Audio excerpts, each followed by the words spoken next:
Good evening, everybody. I'm Nate Eaton. We are outside the Ada County Courthouse. Special edition of Courtroom Insider tonight. As you can see, I'm not in my hotel room.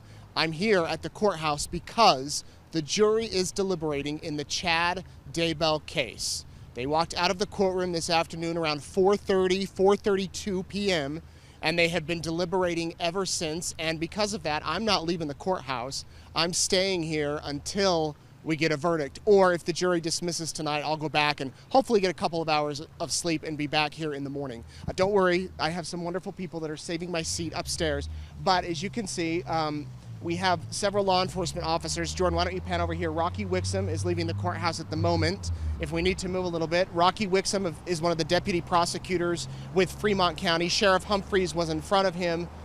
It was a nearly full courtroom, I should say, today. A lot of the investigators who testified in this case were back for the closing arguments. You had 3 or 4 rows full of police officers from Rexburg, from the Fremont County Sheriff's Office. Attorney General Raul Labrador was in there, along with Nick Edwards, who works for the Attorney General's office. He was inside of the courtroom.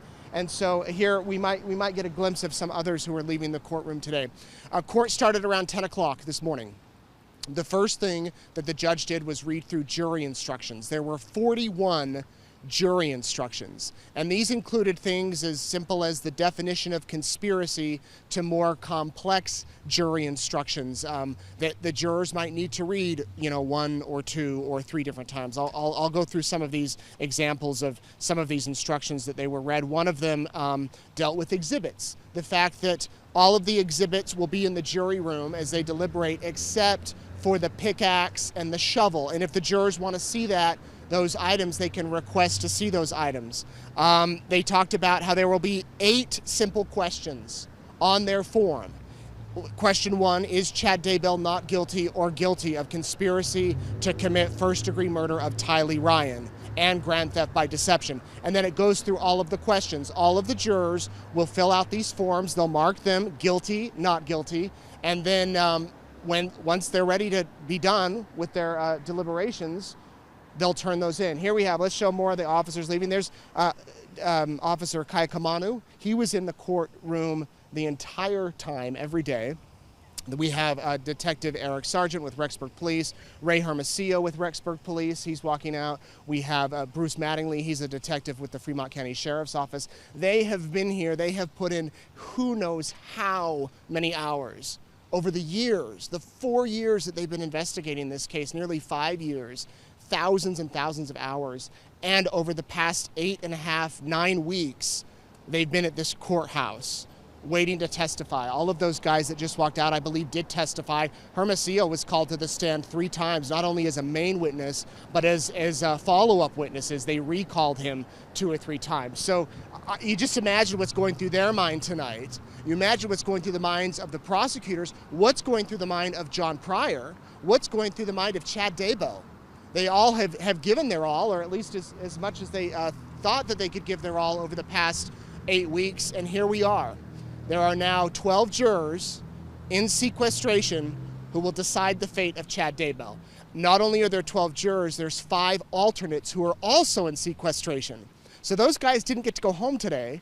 They were told they were alternates. I have their numbers. I'll read them to you in a minute. But they still have to stick around with the jury in case one of those jurors gets sick or a problem comes up or whatnot. Okay, so I told you that the first thing they did today was jury instructions. That took about an hour or so, maybe 40 minutes or so. Well, 40 minutes actually. Then went on a break, and then Lindsay Blake did the closing argument for the prosecution.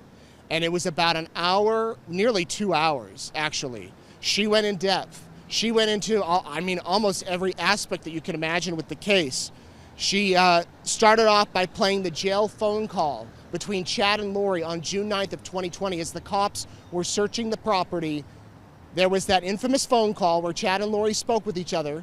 Chad said the police are at the house searching the property, and she said the house. He said no, the property. And from there were photos of JJ and Tylee and Tammy displayed on the screen for the jury to see again. Blake talked about how this was all about sex. for Chad Lori. Sex, money, and power, but she spent some time at the beginning talking about how what Chad wanted was sex, and they would text each other these steamy text messages that we've heard about so much during the trial. Here's a little bit of some other statements that Lindsay Blake made during her closing arguments. 7 days after Charles' death, Chad is texting Lori. I was told extreme changes are coming for me. I welcome them both. What were the extreme changes? Charles has been dead for 7 days. What extreme changes do we know happen in Chad's life? Well, his mistress's 2 kids end up dead on his property, and his wife Tammy ends up dead in their marital bed. Extreme changes are coming, and I welcome them.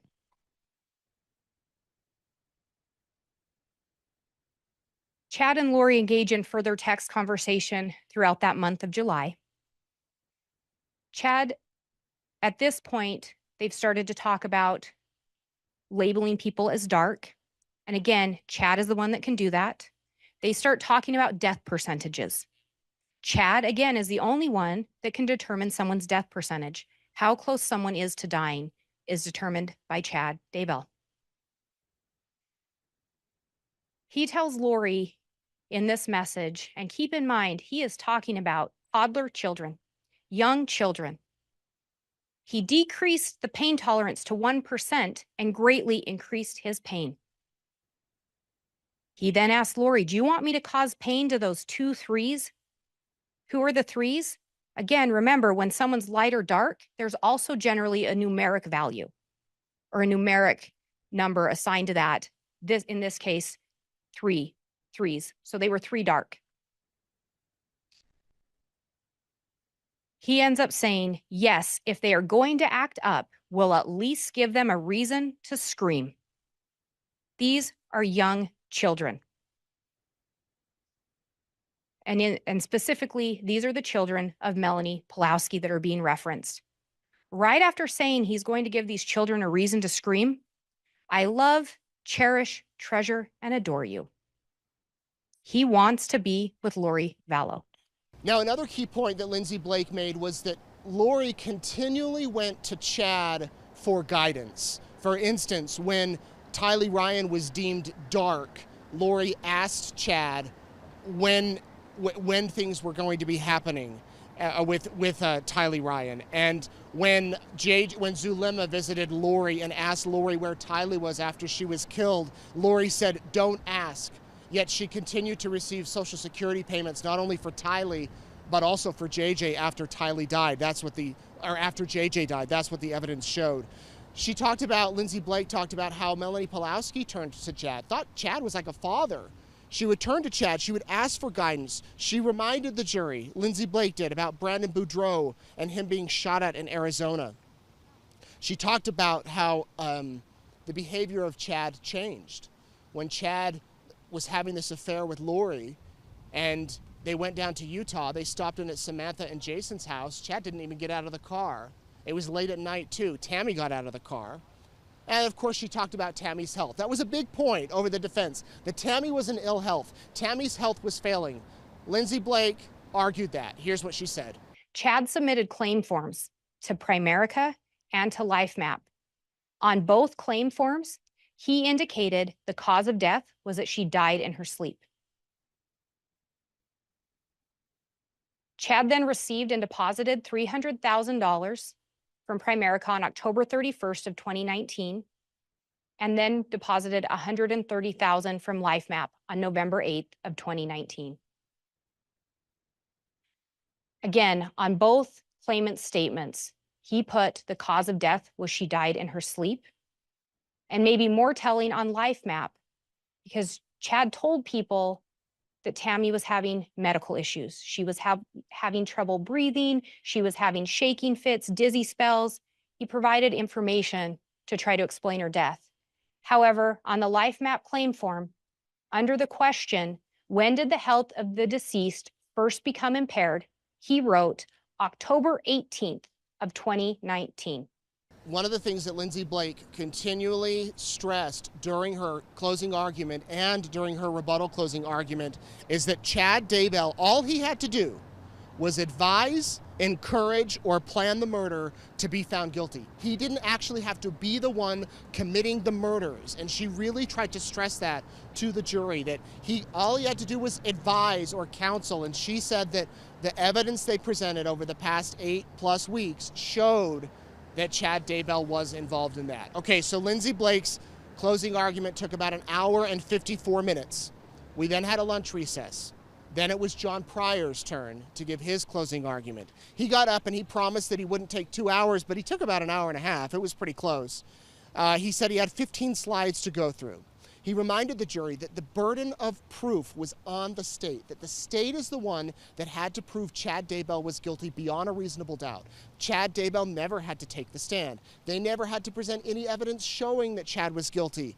He could have sat there the entire time, not said a word. They couldn't have even put on a defense, and the state still had to prove it. He also reminded the state about an agreement. He said that about conspiracy. John Pryor said there had to be an actual, more of an official agreement, and there was never anything like that in the trial. That there was never sort of any agreement that said, we must kill the kids. There were never text messages that said, we must kill JJ, we must kill Tammy, we must kill Tylee. Pryor went on to say that there was no agreement, and here's a little bit more of what he had to say. Okay. Now, one of the interesting twists for John Pryor is he said that Chad Daybell was going to be Lori Vallow's 5th victim. Well, 5th husband, but next victim. She said here, John Pryor said that Lori Vallow was setting it up with Alex Cox to possibly kill Chad, or at least he insinuated that. He said that Alex did all these other things, and that because JJ and Tylee witnessed the murder of Charles, they were the only ones that saw that murder, according to Chad and Lori, but Lori, he said, wasn't going to say anything. So so Pryor said that Alex Cox then killed JJ and Tylee. That makes sense? Still got that cough. Not as bad, though. So he says JJ and Tylee witness the murder, and because of that, Alex then has to kill them, and then they set up Chad, and they bury the remains in Chad's backyard, and Chad was unaware. And that Tammy was sick, and that's how she died. Here's Pryor kind of explaining that argument. Alex Cox shot Charles Vallow once, and then he walks up to Charles Vallow while he's dying and puts another bullet in him. And who are 2 of the witnesses? Lori Vallow is not going to say anything against her protector. Lori Vallow is not going to do anything about her beloved brother. But Alex Cox knows there are 2 people, 2 expendable people in Alex Cox's mind who witnessed the murder of Charles Vallow. That would be Tylee Ryan and JJ Vallow. Tylee Ryan and JJ Vallow, the murder of Charles Vallow. They become expendable because the one thing that can cause Alex Cox to spend the rest of his life, or far worse, in Arizona is a 16-year-old girl and an autistic 7-year-old little boy.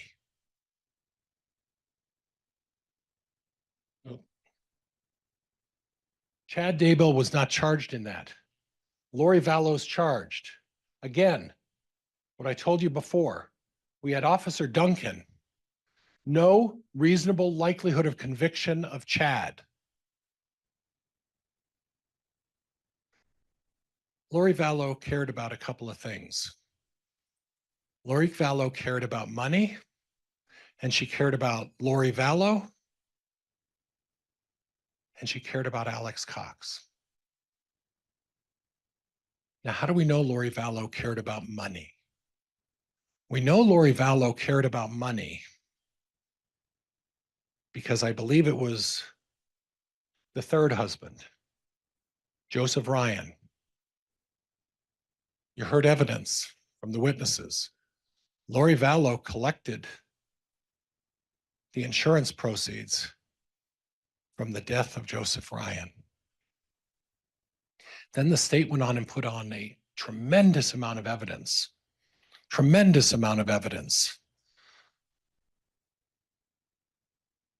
Charles Vallow, she was mad.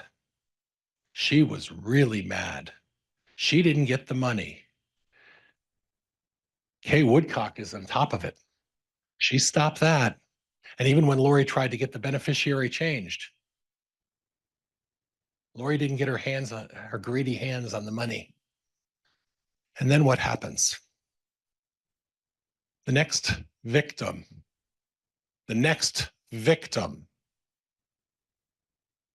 husband number five, just get insurance. Don't worry about saying there's any kids or any beneficiaries or anything like that.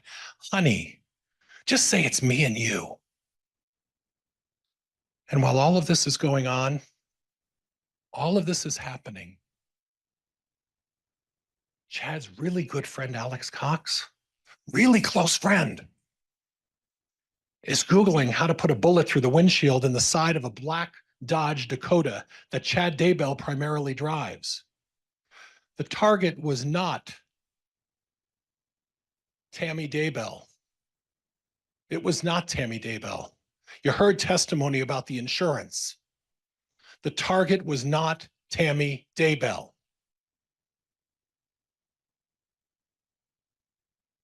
He was the target.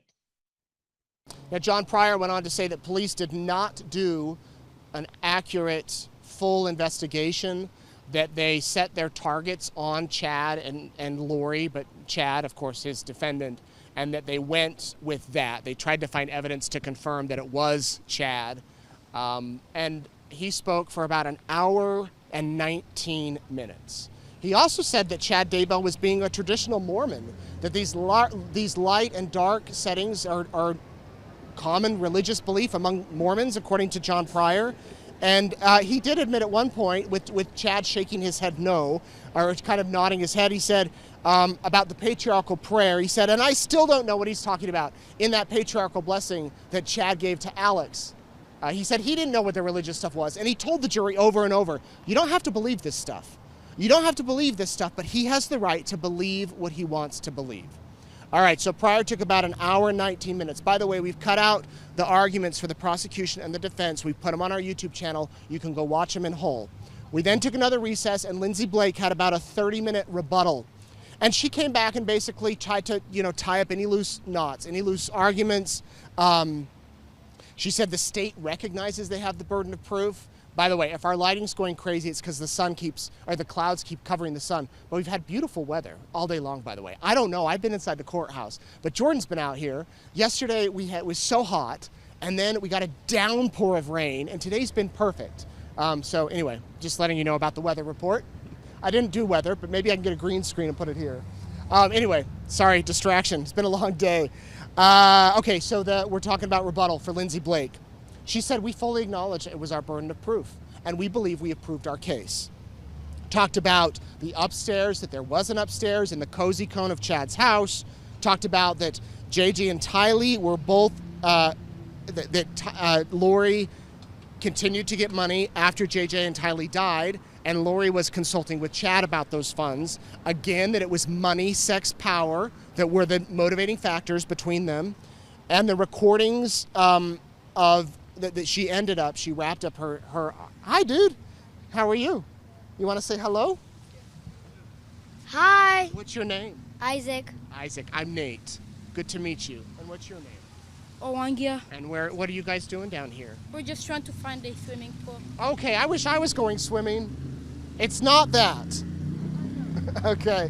What happened here? We're covering a court trial. Somebody's on trial, so that's what we've been doing. Okay. No, it's so long. At the pool? Yeah. I don't know where the pool is. The YMCA? Oh, where's the YMCA pool? I don't know where it's at. I don't live here. I live in Idaho Falls. But maybe if you does your thing tell you? Sorry guys, this is happening live. Maybe our viewers can help us find the YMCA. Is that where you're going? The YMCA pool? Let me see where it's at. Okay, you're about 0.8 miles away. So you just need to keep going. Starting route to YMCA. So if you keep going down, go down to 11th Street and then turn. Let me just put it on. All right, put it on your phone. All right. There you go. Have fun swimming. Okay. Back to where Lindsay Blake ended off her closing arguments, her rebuttal of the closings. It was with that police car video. Chad's in the back seat. Emma's talking to Chad. The kids are searching the property. Chad says, "I'm not coming back." Here's how Lindsay Blake ended her closing arguments. Chad talks about the perfectly orchestrated plan for the kids. He talks about the plan for he and Lori to be together unencumbered by earthly obstacles, earthly relatives. Chad says who's dark. Chad says death percentages. And 3 bodies are located in his house or on his property.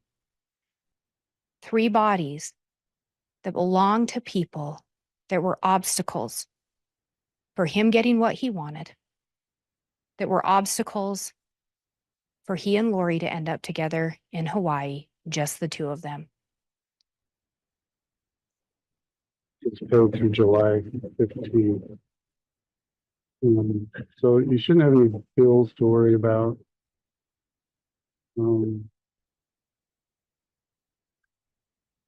Yeah, I'm not coming back. So all that stuff that's in.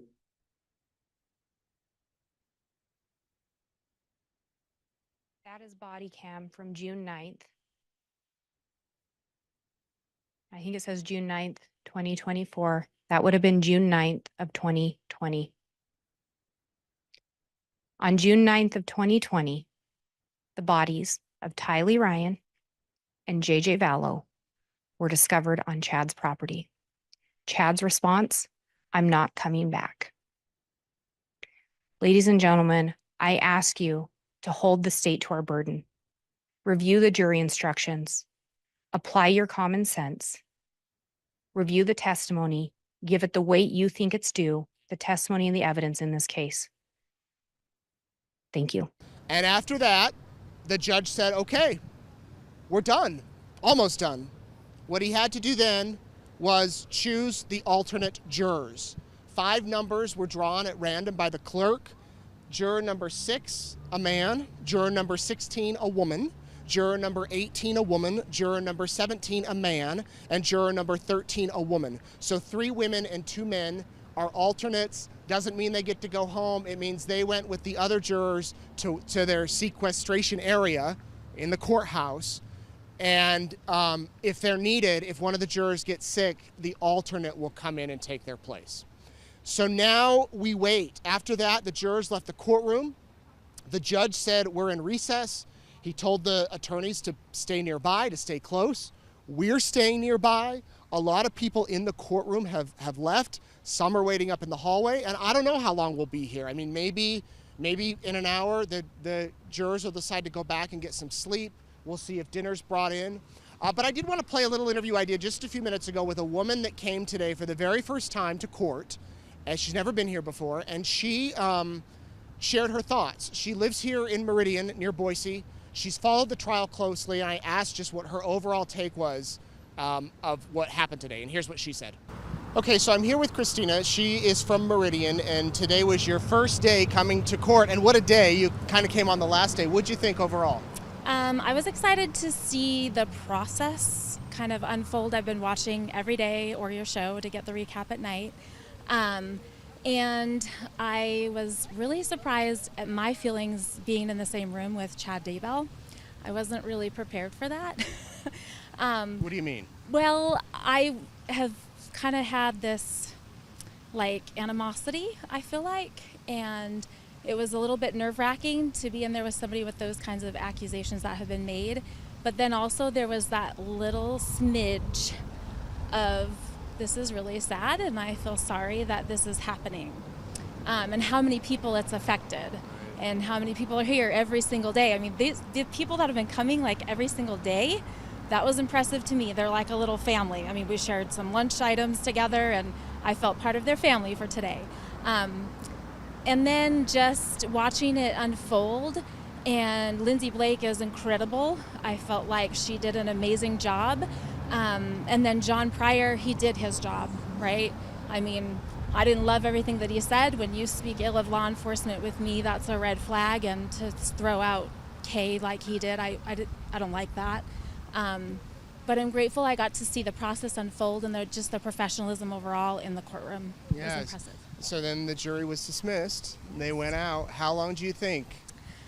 I would hope for tomorrow, because you're leaving. I want you to be here. Thank you. I'm with that as well. Do you have a time tomorrow? My guess is really Friday morning before lunch. Okay. Do you have a time? Give me a time. A time. 11:02 a.m. 11:02. All right.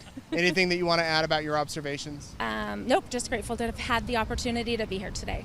And so many people have come from all over the world, literally all over the world. We had people here from Australia to attend this trial over the past 8 weeks. And now that it's coming to a close, we will see what the verdict brings. By the way, if you were hoping to come down tomorrow, all the tickets are gone, all the seats are gone. They're still doing the reservation system. Your best bet is to watch on your phone.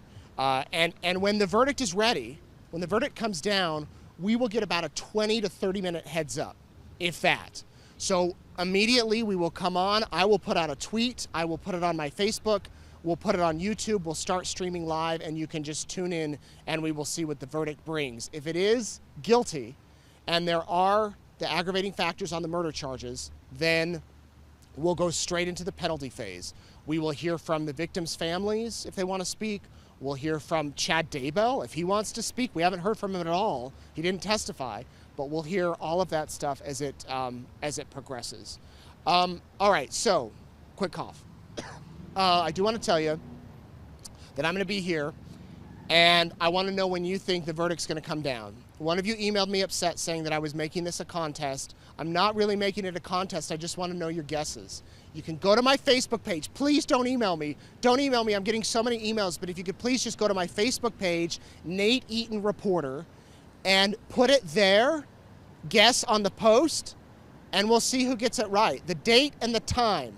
Date and time of when the verdict will be announced, not when they will have reached it, because it's different. We want to know when it will be announced to the world. So you can do that if you want to participate, and we'll see who's right. I'm hoping personally, selfishly, that it's tomorrow. Many of you know I'm leaving for CrimeCon tomorrow night, Thursday night around 5, and I'm going to interview Summer Shiflett, Lori Vallow's sister, there at CrimeCon. Don't worry, Jordan's sticking around here at the courthouse. Caitlin Hart, my colleague, will be coming here to monitor the trial. I'm going to be monitoring remotely, so I'll still be doing live coverage from Nashville in my hotel room. And there we have Sheriff Ball. He's coming out. Maybe he'll have something to say. I think they're still under a gag order, though, so I shouldn't approach them. I'm not supposed to do that, but I can say hello. And pretty soon when the trial is over, that gag order will be lifted. And hopefully I'll get to talk to a lot of these people that I know you want to hear from, I want to hear from, and we'll try to get that done. So he's leaving the courtroom. He did not testify in this trial or in Lori Vallow's trial. He was here, though, just didn't testify. All right, Jordan, did I miss anything? I don't think so. You want to come out? What were things like out here? Kind of stand by me, and here, we'll switch spots. I'll make sure you're in the shot. This is Jordan Wood, everybody. He makes the magic happen behind the scenes. Oh, yeah, just do that. Okay, now we can both be on. All right, scoot over here. What were things like today, the media environment? It's interesting because last year with Lori, I was there in the beginning, but not for the verdict, but it was packed. This year, I think at most we had 6 people out here. We have 2 networks that will do a setup and just stay there all day. I kind of come and go quite a bit, just because I get so anxious and just like ready to shoot something. So I'm always just kind of on my toes. But it was a little slower because I felt like I listened to the whole thing, and I didn't really know what was going on. I didn't know when we'd have a lunch break or when the day would be over. And so Yeah, today was a kinda day waiting. full of uncertainty. Well, Jordan does incredible work. Thank you, you. Jordan. He'll be here. Don't worry. We'll probably have him on again talking about this this trial because he's out here monitoring what happens outside while I'm inside. And I think that's where I'm going to go now. I think I'm going to go back inside and see what's going on up there, and maybe we'll have dinner or something. And I'll keep you posted throughout the night. I can't go live from inside the courthouse because it's against the rules, but I can come out here and go live. And wouldn't it be amazing if, like right now, someone came out and said, "We have a verdict," and I could say, "We're going live," and I'd throw the mic and I'd run inside. Maybe it'll happen tomorrow. I don't know. Everybody, thank you so much for watching Courtroom Insider. Tomorrow night we will not have a show unless it's early in the day because I'll be on a plane at night. But we'll do shows hopefully Friday, Saturday, Sunday, through the weekend, depending on what happens with court. And we'll continue to keep you covered. If you haven't liked my page, Nate Eaton Reporter, feel free to do so. Subscribe to our YouTube channel. All that stuff on social media, Instagram. I should probably start posting a lot more. I'll post a picture with Jordan right now. And you can go to my Instagram, and I hope you all like it. Because he's the guy that does all the work and should get all the credit for making me, I don't look good, but making me attempt to look good. Nothing on his end, it's me. Anyway, everybody, thanks so much for watching. This is Courtroom Insider. I'm Nate Eaton. Verdict Watch continues. See you later.